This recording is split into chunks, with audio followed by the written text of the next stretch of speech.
Our Way to a Wonderful Life message for today is titled Soul Power, Soul Power. Now, when we look at the word soul in the Holy Bible, in both the Old Testament and the New Testament and the Gospels, we realize that soul means consciousness.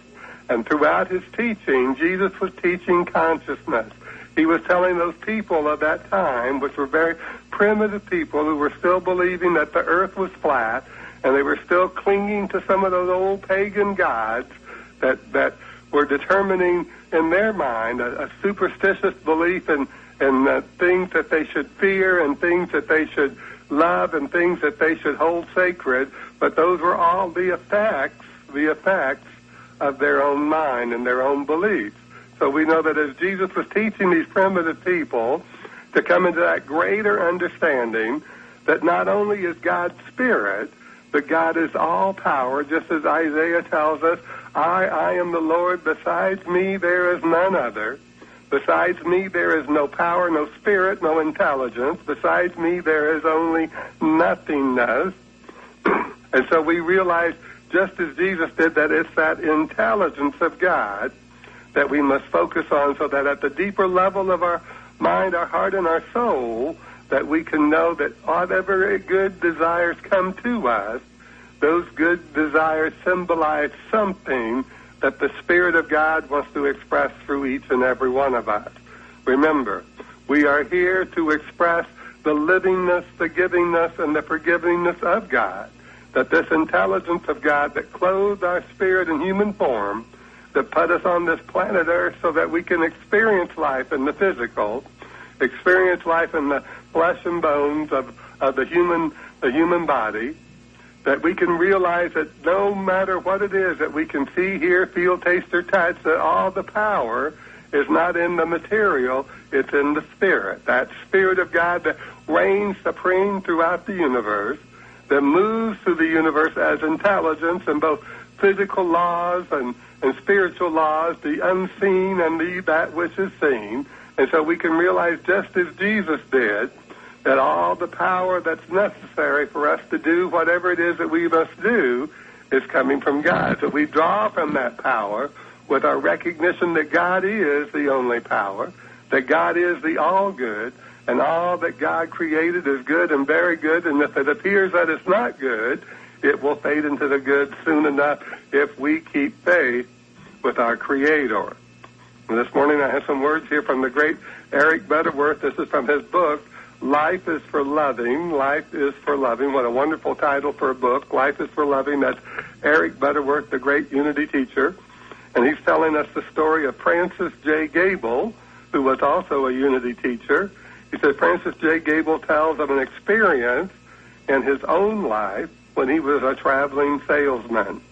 It was one of those rare revelations of transcendent significance that came from following a flash of inner guidance, and we know that inner guidance is always from the Spirit. He was passing hurriedly through a train station, bent on catching the 840 to Chicago, when he was confronted by a crippled beggar sitting with his pencils and cup. Following his charitable instinct, he dropped a coin in the cup and hurried on past. Suddenly, a few steps farther on, he stopped short and pondered the significance of his act. He turned and addressed the man, saying, I want to apologize to you. I treated you like a beggar, but you are really a merchant. At that, he stooped and took a pencil and then hurried on to catch the train. It was a spontaneous thing, but with implications much more far-reaching than at the time he realized himself. He was traveling through that same station 2 years later. As he passed the same spot, he heard a voice calling out, Hey, mister. He turned and recognized the same crippled man, now seated on a high stool, working as a proprietor of a bustling newspaper stand. The man said, You probably don't remember me, but I will never forget you. You treated me as a person, and for the first time in my life, I realized that I could make something of myself. I have now found a way to be self-supporting, but most of all, I now have self-respect. And a moment Gable turned from love to loving, from charity to involvement, and a life was transformed. That's from the great Eric Butterworth in his book, Life is for the Loving. The story has implications for all of us. It is a reminder to us to be involved in life. To be involved is to give more thought to what comes to us, more thought to those things that we're doing. The man selling pencils came to Francis Gable in consciousness. In consciousness, he had a lesson for him, a lesson that would touch his soul, that is, touch something higher in him than mere charity. And at that soul level, Francis Gable was receptive to the lesson. And I would imagine that this same type of occurrence happens for all of us at some point in time. But many of us, we need to slow down. We need to slow down and take the time to get involved in what we are doing. As we understand that all is consciousness, we understand that we are always in control of our lives. And once again, as I stated before, in the Bible, the word soul is used instead of consciousness, but it means the same thing. And we know that consciousness is where the power of God works in our life. This inherent soul power determines everything. But it is up to us to take conscious control. Knowing that we have the power within us to change our experience will not change our experiences. We must consciously make contact with this soul power within, and some people call it the Christ, and we must do it consistently and persistently. Be still and know that I am God. We find our power in the stillness, but the stillness will elude us unless we consistently practice being still. Now, this doesn't mean we're going to sit in meditation all day long. It just means we're going to take moments throughout our day to still our mind, and sometimes it takes less than 30 seconds to do just that. And as we do it, we will realize that this power greater than we are is at work within us and will work for us, as us, and through us to know and to do that which we give it definite direction to know and to do. As the mystical Ernest Holmes tells us, your mind is God's mind in you, as you. Your spirit is the Spirit of God in you, as you. This you did not make. It is and will not be changed. This is the great secret that Jesus taught, as have all of the other great teachers of man. In essence, no race, no person, no form of life is external to our own. We cannot exclude any facet of life and have a universe left. We will only have a fragment of a universe in which we will blindly stumble around. God is our life now. It is not a life that we are going to attain someday. It is our life now. We are not gradually becoming unified with God. We cannot be separated from God. We shall never unify with God, but we shall have to recognize that we are not separated from God. Then that which is in our experience, which appears to be separated, will flow together. It will rush together as the mountain torrent rushes across the valley to join the ocean in its infinitude. That's from the mystical Ernest Holmes, from his book, Discover a Richer Life. Discover a Richer Life. Let's go back to that little story from Eric Butterworth's book, because in those words of the mystical Ernest Holmes, we realize that we are all part of this divine essence of God, this divine spirit living here in human form, that in consciousness we all come together with all those people who have something for us. Sometimes people will come to us and they're so angry and they're so upset, but they have a lesson for us too. They have a gift for us too, because in every experience that we have, there's something for us to learn, there's something for us to become involved with so that we can grow spiritually. Remember, the Spirit is always seeking to express more and more through us, a greater experience of life through us. That every good desire that comes into our mind, that stays in our heart, is God desiring through us, bringing that desire to our awareness for us to express life in a greater way, in a more wonderful way, a more joyful and loving way, a more healthy way, and a more prosperous way, and a more intelligent way. using the wisdom of God to guide us and direct us. Those good desires are our directions. They are the signs pointing to that greater good that we're to claim as ours, to accept as ours. Remember, Jesus said, ask and you shall receive. Well, ask in the Aramaic language of Jesus meant to claim. Claim that good desire as God's desire for you, and start thinking in your mind what it looks like to have it, what it looks like to be it, what it looks like to do it, and get into that feeling, as we talked about yesterday. Get into that feeling of receiving. Get into that feeling of receiving. So let's go back to this Eric Butterworth story. This is from his book, Life is for Loving. And remember, now we're talking about soul power. We're talking about consciousness and how it draws us to each other, draws us to other people and other places and things, to enliven our consciousness, to bring us to a greater realization of God's presence and God's good coming through our lives, and that involvement that we take into this thing called life will increase into something wonderful. So this is from Eric Butterworth's book, Life is for Loving. He tells us the story of Francis J. Gable, who was a Unity minister, and he tells of an experience in his own life when he was a traveling salesman.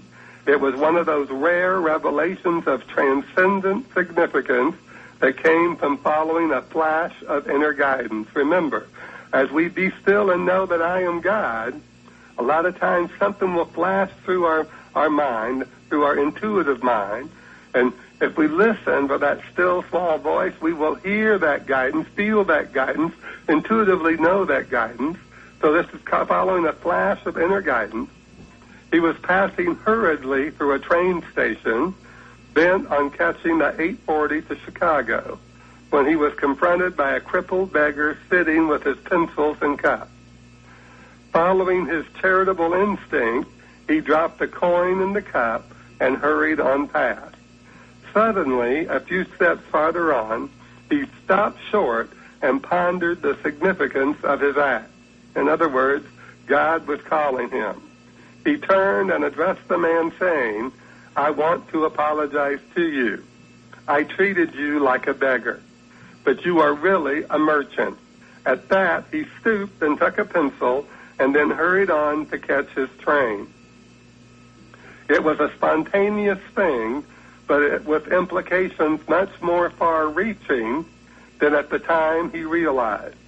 He was traveling through that same station 2 years later. As he passed this same spot, he heard a voice calling out, Hey, mister. He turned and recognized this same crippled man, now seated on a high stool, working as a proprietor of a bustling newspaper stand. The man said, You probably don't remember me, but I will never forget you. You treated me as a person, and for the first time in my life, I realized that I could make something of myself. I have now found a way to be self-supporting, but most of all, I now have self-respect, and in that moment, Gable turned from love to loving, from charity to involvement, and a life was transformed. Now, that's a wonderful, wonderful story, and that's something we can all think about. Who are the people that are coming into our lives, and what is the good thing that they have for us when we realize that through faith we know that in God all things work for our good. So if no matter what it is that we're doing, there's always that good thing, that greater thing that we can obtain from the experience if we just let it. Now, so many times people hang on to all that old stuff. They hang on to what the world believes and what the world accepts, just as this man did too.